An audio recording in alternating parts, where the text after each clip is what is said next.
eu percebi que o desafio seria a transformação digital que a gente ia causar na indústria, né? Então, a ideia de você entender o processo, né, tentar absorver tudo aquilo que estava acontecendo, repassar para o time de cientistas de dados que estava junto comigo. Então, ser essa ponte, para mim, foi bastante edificante, né, na minha carreira profissional. Eu costumo dizer que o SG1 ele foi estruturante para a digitalização. Em que sentido?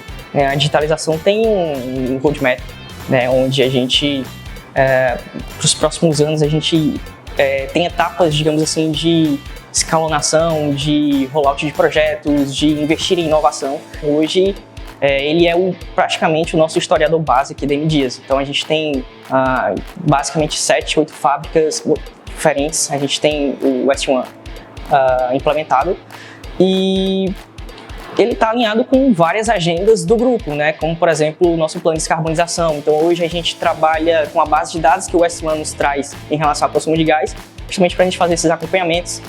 Existem projetos que a gente toca que o SG1 é a nossa base de dados, o nosso historiador, para justamente servir de base para as análises. Então, seja para questão de eficiência de forno, adotar os melhores parâmetros, fazer a captura de ganhos, né? Obviamente. Agendas como gestão de classe mundial, então estratégias de TPM, questão mesmo de digitalização de dados, né, ali dos equipamentos. Então, hoje o SG1 está bem ali a par desses assuntos, né, naturalmente. E aí, junto com o pessoal de performance, junto com o pessoal de manutenção, junto com o pessoal de eficiência energética, a gente sempre está ali, tem um pezinho do ST1 junto com essa galera. Existem algumas alternativas que são um pouco mais técnicas, que a SG1 sempre teve prontidão para nos ajudar. Então, vamos lá, desde uma coisa muito básica que é, me ajuda a montar esse dashboard aqui. Tem como a gente fazer um gráfico desse modelo? A gente viu que não tem, pela ferramenta a gente consegue fazer, mas se vocês nos auxiliarem para fazer desse estilo, fica melhor.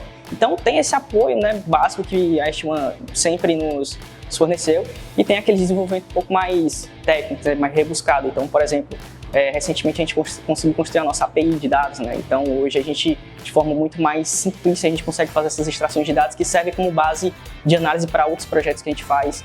A questão também de IA, que a SG1 nos ajudou a implementar no começo aqui do nosso piloto. Então, foi uma baita de uma iniciativa que a gente teve juntamente com o pessoal. Então, o que eu posso falar é que a SG1 sempre está ali junto com a gente, né, para agregar valor, seja em algum desenvolvimento que a gente pensa em fazer isso, o que é que vocês acham? Será que dá para a gente implementar isso aqui junto? Será que a gente consegue evoluir para essa escala? Então, a gente está ali, digamos assim, com esse apoio forte com o pessoal para avançar cada vez mais, né?